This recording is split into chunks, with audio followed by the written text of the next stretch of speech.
Royalty, a world draped in velvet and gold. But beneath the surface lies a darker tale. For centuries, the fate of empires was sealed not by battle but by marriage. And some of the most shocking unions involved the most vulnerable teenagers.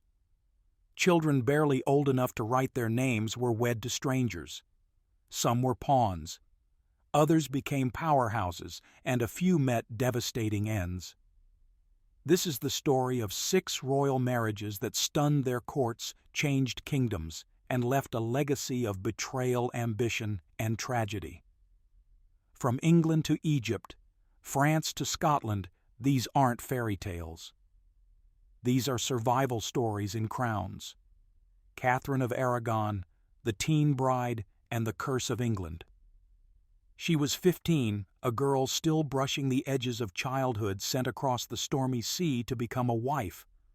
Not just any wife, the bride of the future King of England.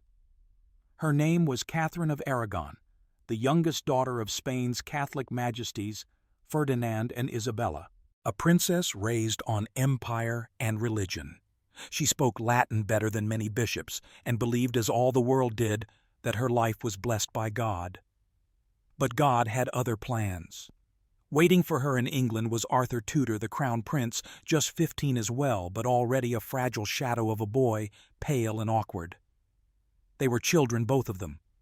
But no one cared. Their marriage was a political masterstroke, an alliance between England and Spain, sealed not with treaties, but with teenagers. On November 14, 1501, they were wed at St. Paul's Cathedral. Thousands watched as Katherine, draped in gold and Spanish lace, stood beside a boy she barely knew. They bowed, they smiled, they were paraded like trophies. But behind the smiles was fear and something far worse, ignorance. They were sent away almost immediately to Ludlow Castle alone. No mothers, no advisors. 2 adolescents suddenly expected to behave like monarchs and like husband and wife. And then sickness. Within months, both fell gravely ill, sweating, vomiting, coughing blood. Whatever struck Ludlow that winter showed no mercy. By April 1502, Arthur was dead, just 16, and Katherine, now a teenage widow in a foreign land, was plunged into darkness. The wedding had lasted barely 5 months. Her position collapsed overnight. She was no longer the princess bride. She was the Spanish girl with no husband, no dowry, and no purpose. And here the real drama began, because the question on everyone's lips was not how Arthur died, but whether they had ever truly been married. Did they consummate the union? If they had, Katherine could never marry his younger brother. If they had not, the game was still in play.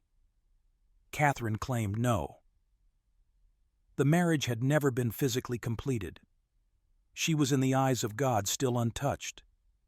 It was a desperate claim, a dangerous one, but it worked. She remained in England for 7 humiliating years, half prisoner, half guest, living on scraps from the crown, her youth fading, her future uncertain. But then came Henry, Arthur's younger brother. He was 18, she was 23, a 5-year gap now reversed. And this time, they married for real. And for a time they were happy. But as the years passed and no male heir came, the question Katherine thought she'd buried that night in Ludlow returned with a vengeance. That one teenage marriage, that one uncertain night, would ignite the fire that tore England from the Catholic Church, fractured Europe, and redefined monarchy forever. And it began with a sickly boy, a lonely girl, and a wedding that should never have happened. Mary, Queen of Scots, a crowned child, and a sickly king. She was 6 days old when her father died.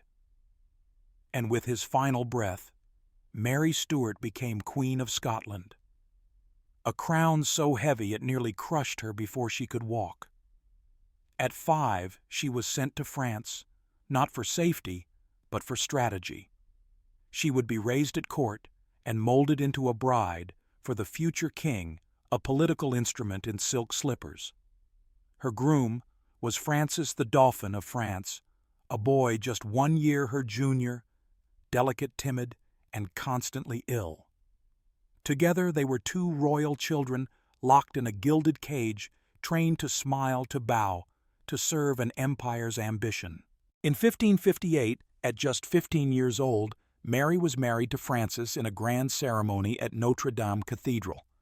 She wore white satin embroidered with silver, dazzling, radiant, ethereal. The crowd gasped. She looked like an angel. But this was no fairy tale. Francis was painfully shy, his body stunted by illness, and he recoiled from attention. Mary, by contrast, was tall, intelligent, and politically astute. A foreign queen in a court that whispered about her behind painted fans. Their union wasn't based on love. It was a transaction. Mary brought with her a claim, a dangerous one, to the English throne through her Tudor bloodline. This made her not just the Queen of Scots, but a Catholic threat to Elizabeth I of England. And when Mary Tudor died, and Elizabeth ascended the English throne, Mary's marriage to the French heir became an immediate geopolitical threat. Then, just 1 year after the wedding, King Henry II of France died in a freak jousting accident. A lance splintered through his eye. Blood soaked the linen of the Renaissance court. Francis II, barely 15, became king. And so did Mary, Queen of France, Queen of Scotland, and possibly a future Queen of England. For a moment, she held 3 crowns, and the world held its breath. But Francis, always sickly, did not last long. His reign lasted barely 17 months. He died of an ear infection, or perhaps a brain abscess, in excruciating pain. His face swollen, his breathing ragged. He died in Mary's arms. She was 17 years old, a widow, a double queen alone. The French court turned cold overnight. Catherine de' Medici, Francis's mother, took control. Mary, now politically inconvenient, was cast aside. She returned to Scotland, a land she barely remembered, to rule a kingdom divided by religion, greed, and treachery. And from there her life would spiral into betrayal, murder, scandal, and a long, slow path to the executioner's block in England. But it all began here, 2 teenagers in a marble palace dressed like royalty, but used like pawns. A marriage that crowned her queen of 2 nations and cursed her forever. Isabella of Valois, the child bride, and the king on the brink. In a century of war and plague, peace was a fragile thing. And sometimes peace wore the face of a child. In 1396, at the height of the 100 Years' War, England and France struck a truce. But treaties were not enough. To make it binding, they needed something more, something public, something symbolic. So they reached for a girl. Her name was Isabella of Valois, daughter of King Charles VI of France, a princess of royal blood, noble bearing and innocent eyes. But she was just 6 years old. Her groom, King Richard II of England. He was 29, a widower, a king under pressure, tormented by political enemies, and haunted by the ghost of his dead wife, Anne of Bohemia. He was desperate not for love, but for legitimacy. His throne was wobbling, his enemies were circling, and a new French alliance could buy him the breathing room he needed. But at what cost? The marriage caused uproar. Even in an age where royal unions were more political than personal, a 23-year age gap between a fully grown man and a child barely past infancy stunned the nobility and revolted the commons. Yet the wedding went ahead, a lavish spectacle at Calais, where little Isabella in a white and gold gown was presented to her future husband like a peace offering. According to chroniclers, Richard tried to comfort the terrified girl, telling her, "You are my wife now, and I will be good to you." He promised not to share her bed until she was older, a vow both gallant and deeply disturbing in context. He brought her to England and gave her dolls' jewels, a household of nurses and governesses. But it was not love. It was propaganda, a child queen for a fractured kingdom. For a brief moment it worked. The people were charmed by the little French princess. The court softened, but it was only an illusion. 2 years later, Richard left her behind to face rebellion. Henry Bolingbroke, exiled and embittered, returned with an army and seized the throne. Richard was deposed, imprisoned, and likely murdered in secret. Isabella, now just 8 years old, was suddenly no queen at all. Alone, powerless, and widowed before she reached puberty, she was kept in England under watch. France demanded her return. England resisted. When she was finally sent home, it was as a political afterthought. Not a queen, not a widow, just a discarded piece in a brutal game. Years later, she married again, this time by choice, to Charles, Duke of Orleans, but she died at just 19. Her life a blur of crowns, tears, and captivity. Her story is rarely told, but it should be, because in the name of peace, a kingdom gave away a child to a man whose own crown was crumbling. And in doing so, they revealed the ugliest truth of medieval royalty. Peace never comes without a price. And sometimes, the price is a little girl in a golden dress. Margaret Beaufort, the girl who bled for a dynasty. She would become the mother of kings, the architect of a dynasty, the silent power behind the throne. But first, she was just a child. Margaret Beaufort was born into a dangerous world. England, 1443, a nation bleeding from the Wars of the Roses. Royal bloodlines twisted like a thicket of thorns, and every noble girl was a pawn on the chessboard of ambition. At just 12 years old, Margaret Beaufort, only daughter of John Beaufort, Duke of Somerset, and a direct descendant of John of Gaunt, was married off in a political arrangement that would shape English history. Her groom was Edmund Tudor, a man in his mid-20s, experienced calculating and already maneuvering through the shifting alliances of the Wars of the Roses. Edmund was no ordinary nobleman.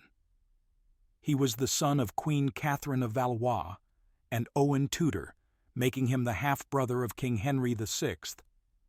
Though born of a love match between a dowager queen and a Welsh courtier, Edmund had climbed the ranks of power quickly, and now, with the crown in jeopardy, he was eager to secure a male heir who might one day stake a claim to the throne. There was no courtship, no innocence, no chance to grow up. At 12, Margaret was still small and slender, her body not yet ready to bear children. But that didn't matter. What mattered was dynasty. By the time she turned 13, she was pregnant. 13. The pregnancy was brutal. Historical records suggest Margaret nearly died in childbirth. Some said she could barely walk. Others wrote that her voice grew hoarse from the pain. But in the cold dawn of January 28, 1457, in the stone walls of Pembroke Castle, she gave birth to a boy, Henry Tudor, her only child. The boy, she would spend her life protecting the boy, who would one day become King Henry VII and start the Tudor dynasty.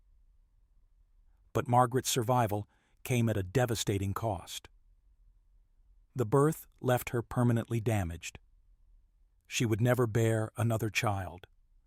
Her body, broken by political ambition, was still a child's body asked to do a woman's work too soon. And if that weren't enough, Edmund died before the birth, likely of plague, in a Welsh prison. Margaret, now a mother at 13, was also a widow. But this fragile girl became a force of steel. She was clever, devout, and ruthlessly strategic.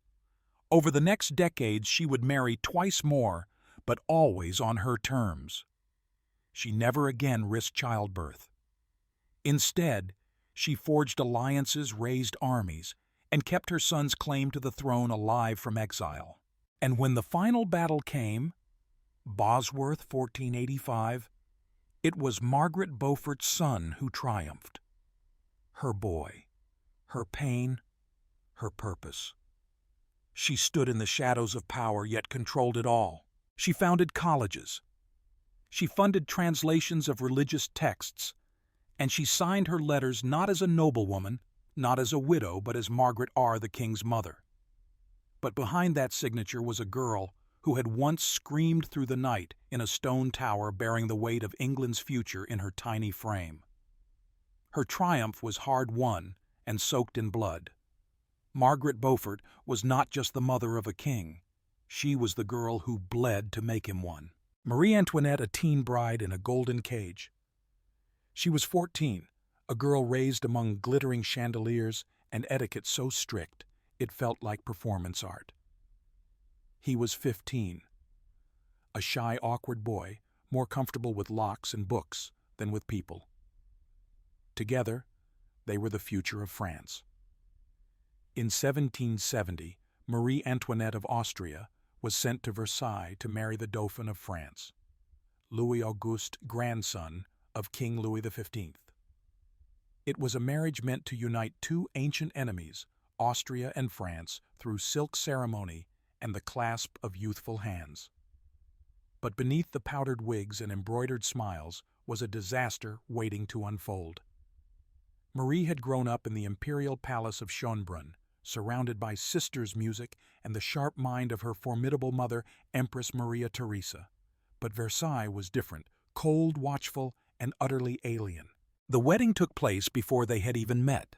The moment she stepped across the French border, her clothes servant's language, even her dog, were taken from her. She was stripped of her Austrian identity and remade as the Dauphine of France. But Louis Auguste wasn't ready.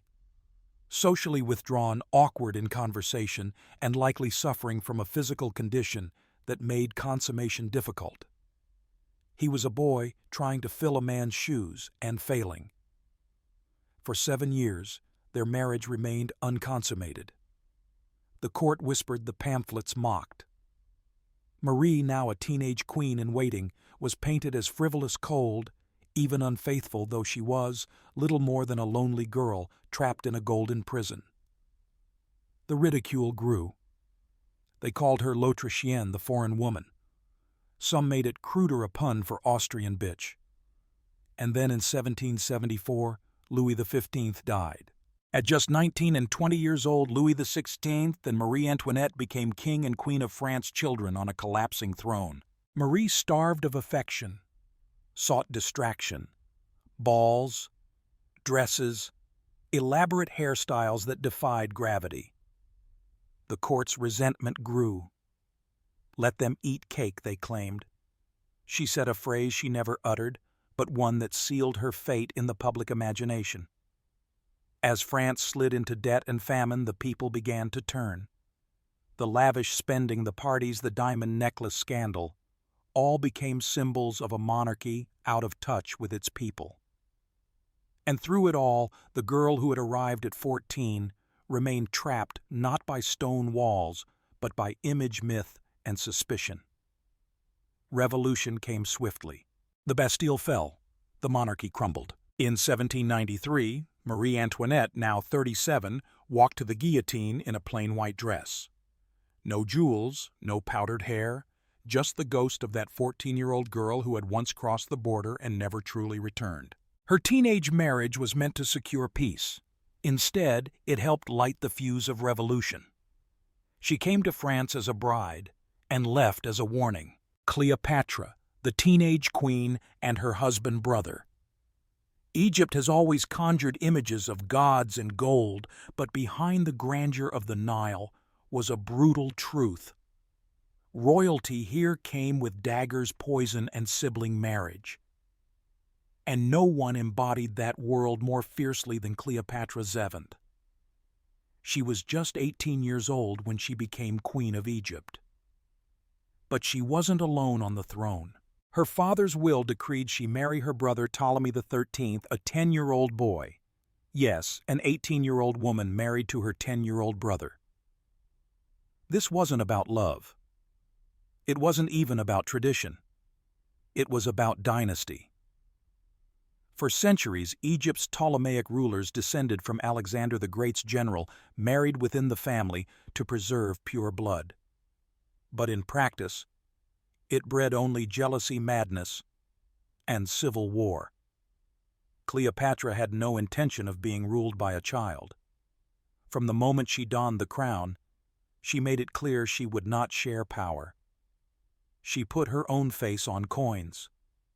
She issued decrees in her own name.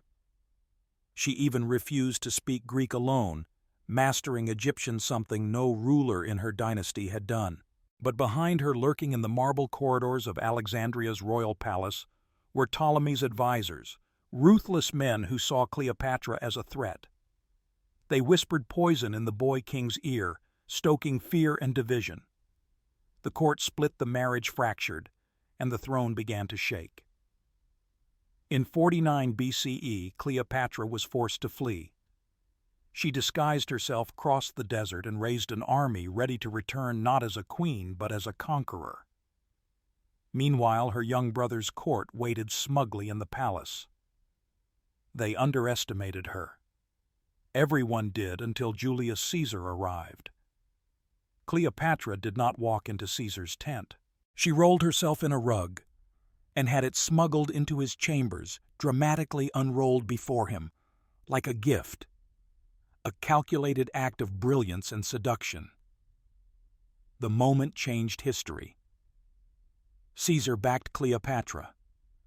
War erupted between brother and sister. Ptolemy's army clashed with Caesar's in the streets of Alexandria. The Nile ran red, and in the end Ptolemy XIII, still only 15, was drowned while trying to flee. Cleopatra returned to the throne, this time with no one to share it. She ruled Egypt alone, and later with her son by Caesar, and then with Mark Antony. Her name would echo through history as a symbol of power, intelligence, and sensuality. But it all began with a teenage queen, a child husband, and a court that tried to silence her. Cleopatra wasn't born a legend. She became one when she defied a dynasty that demanded obedience and instead took the throne with blood strategy and a rolled-up rug. History isn't always grand halls and golden crowns. Sometimes it's a girl too young to understand marriage, a boy, king trembling on a throne, or a child bride shipped across seas to secure a fragile peace. These were not fairy tales. They were real lives, twisted by politics, shattered by war, and immortalized by the ink of history. And though centuries have passed, their stories still speak of power gained too young, of love never given a chance, and of voices lost behind the throne.